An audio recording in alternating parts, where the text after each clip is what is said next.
Continuamos cara a cara con el periodista Marcos Arana en Zona 3, 91.5 FM.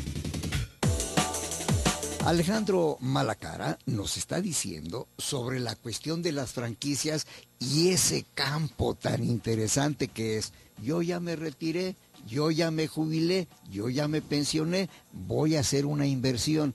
¿Y qué inversión tan interesante? Le estás abriendo los ojos, Alejandro, claro, a la gente. Oye, pues una franquicia. Claro. Que se acerquen a nosotros como abogados en materia de propiedad intelectual y podemos apoyarlos precisamente para los sistemas de franquicia. Hay franquicias desde los 100, 150 mil pesos, que es lo que nosotros llamamos el franchise fee o el pago de la inversión por concepto de la franquicia. Y hay franquicias, obviamente, que son susceptibles también de ser, de tú como inversionista, poder acceder a una franquicia de esas que te puedes invertir varios millones de pesos. O sea, tenemos una gran gama de posibilidades para poder, tener un sistema de franquicias o acceder a un sistema de franquicias. Entonces yo creo que sí, acercarse a sus asesores para que vean qué tipo de franquicias hay y poder acceder a obtener alguna de esas franquicias. Riesgos. Los riesgos son inherentes a tu trabajo. O sea, si tú vas a ser un agente trabajador, el otro día platicaba yo con un español que me decía, no hay crisis para una persona que trabaje 10 horas al día. Entonces, de la misma manera es, si tú vas a trabajar bien la franquicia, te vas a sujetar a las políticas, vas a trabajar arduamente, pues yo creo que estás minimizando un riesgo. Aquí el problema que hubo, y fue muy sonado, y desgraciadamente, de hecho, hubieron muchas modificaciones a la ley de propiedad industrial a raíz de cómo se empezaron a generar las franquicias. Que inclusive si tú ves la ley, estás en el artículo fulanito de tal bis y perenganito bis, o sea, porque hubieron muchas reformas para proteger al franquiciante y obviamente al franquiciatario. Porque entonces aquí la gente decía, bueno, pues tengo una franquicia y me va a empezar a dar dinero sola. No, las franquicias no te dan dinero sola, las franquicias tienes que ponerte a trabajar. Yo creo que el secreto es ponerte a trabajar. ¿Cuáles son los riesgos? Bueno, pues los riesgos es que te salgas de las políticas de la franquicia. También los riesgos puede ser que el franquiciante no te haya dado la información que realmente era la correcta, que inclusive la ley te da, dentro de estas reformas que te platico, ya la ley te da la posibilidad de demandar daños y perjuicios, ¿eh? O sea, tú franquiciante me vendiste las perlas de la Virgen y siempre pues eran espejitos, entonces yo ya te puedo demandar. Anteriormente la ley no lo preveía, hoy sí ya la ley la prevé. Entonces ya tenemos muchas acciones en contra de esto. Entonces esto te hace que te dé más seguridad jurídica. Te da seguridad jurídica, es decir, yo como franquiciatario tengo la posibilidad de demandar al franquiciante si me está mintiendo y si me está diciendo que este es el gran negocio de la vida y no lo es. Y el franquiciante tiene la posibilidad de decirle al franquiciatario, oye, pues ponte a trabajar, eso no es nada más lo pones y te va a empezar a dar dinero. O sea, yo creo que los árboles de dinero no existen y las franquicias tampoco son árboles de dinero.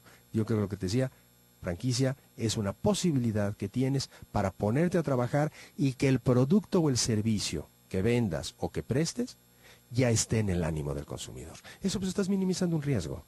Importantísimo lo que nos estás diciendo, Alejandro. Y ahora te pregunto, entrale a los derechos de autor. Bellísimo. Eso es importantísimo. Bellísimo. Yo creo que aquí, me estás tocando las fibras sensibles, porque yo creo que México tenemos uno de los más bellos desde el punto de vista técnico-jurídico, derechos son los derechos del autor. Hay otros países y otras legislaciones, y la gente ahorita se va a empezar a dar cuenta de lo que estoy hablando. ¿Cuántas veces ves un dibujo, unas caricaturas con una C de copyright? Eso es lo que a nivel internacional también son lo que nosotros en México conocemos como derechos de autor. Pero en México, por la naturaleza civil del derecho de autor, acuérdate tú de nuestro Código Civil, en nuestro Código Civil Federal estaban los derechos de autor y en 1956 se crea la Ley Federal de Derechos de Autor. Entonces es muy rica en materia civil y esa riqueza en materia civil le da una riqueza de veras a las normas jurídicas en materia de derechos de autor. Aquí no es el copyright. ¿Qué significa copyright? Es el derecho a copiar. Es muy feo, ¿no? Copyright, el derecho a copiar. Y en México se nos llena la boca el decir, son los derechos del autor. Es lo que nosotros llamamos propiedad intelectual. Fíjate nomás qué cosa más hermosa, Marco. La propiedad que nace del intelecto. La propiedad que nace de un trabajo intelectual. La propiedad que nace a un músico que está creando arte, que está creando música, que está creando algo, que están haciendo en su cabeza. Es parte de ti. Y la ley lo protege. O sea, ¿cuándo protege a un pintor? Desde los primeros lienzos que traza. Lo está protegiendo a un músico, a un artista. Tenemos intérpretes, tenemos ejecutantes, pero también tenemos, y aquí en Jalisco nos sentimos orgullosos de que tenemos muchos compositores. Que cuántas veces estamos escuchando música con tu esposa y dices, ¿qué sentimiento tenía esta persona? ¿Cómo pudo haber hecho esta canción? ¿Qué sentimiento tenía para poder haber plasmado en 2 hojas esa canción? ¿Sí?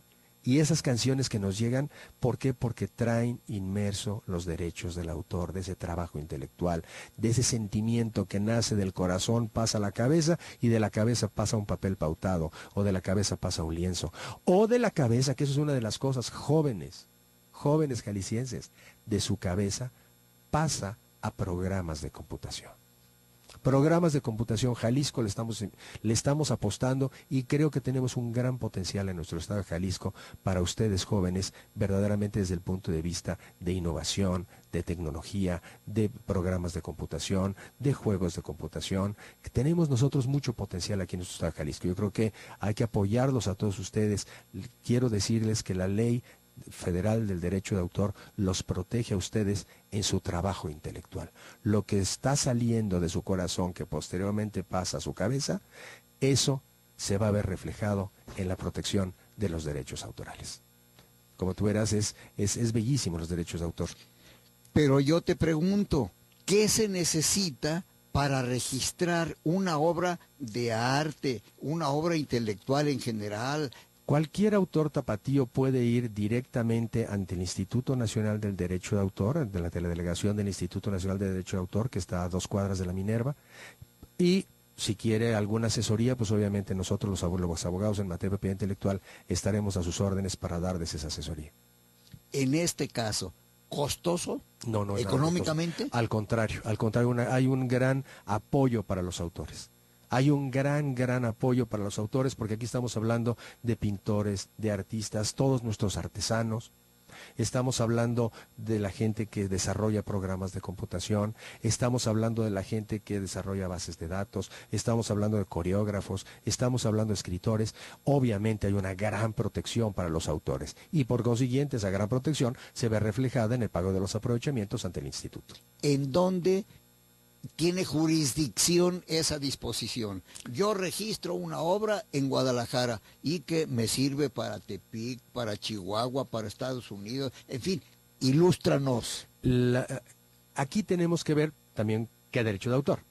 La Ley Federal de Derechos de Autor, obviamente es una ley federal, te protege, como decía un anuncio muy viejito cuando éramos tú y yo niños, desde Mérida hasta Ensenada, te acordarás de los sombreros Tardán, y te protege obviamente toda la República, pero también la Ley Federal de Derecho de Autor, y volvemos otra vez a la plática que tuvimos hace algunos días de materia internacional, la Ley Federal de Derecho de Autor también tenemos firmados muchos convenios internacionales, como es el convenio de Berna en materia de obras literarias, que es un convenio que te protege a nivel internacional. Tú haces una obra, una publicación en México, o haces un libro en México y estás protegido a nivel internacional en base al convenio de Berna. O si tú haces una obra musical, estás debidamente protegido en base al convenio de Roma. O sea, hay muchos convenios internacionales de los cuales México es signatario, y al ser titular de derechos de autor en México, estás debidamente protegido a nivel internacional. En este caso, yo te diría, ¿es fácil, es difícil, es complicado registrar una obra intelectual como la que estás describiendo? No, al contrario, no es difícil, es algo que es, una obra, si quiero ver una pintura, bueno, no vas a ver la pintura, pero es una fotografía en la cual acreditas que esa pintura tú la hiciste, etcétera, etcétera, ¿no? Y tenemos obras musicales, bueno, pues la partitura obviamente tiene que estar en el lenguaje musical, o si va a ser la parte de una obra literaria, por ejemplo, y hay diferentes tipos de obras literarias técnicas, etcétera. Bueno, presentas una presentas una fotocopia de la obra y la presentas a consideración del instituto. Importante, vamos haciendo una pausa. Síguenos en Facebook, Zona 3 Noticias, la estación del reporte vial. Zona 3, 91.5 FM.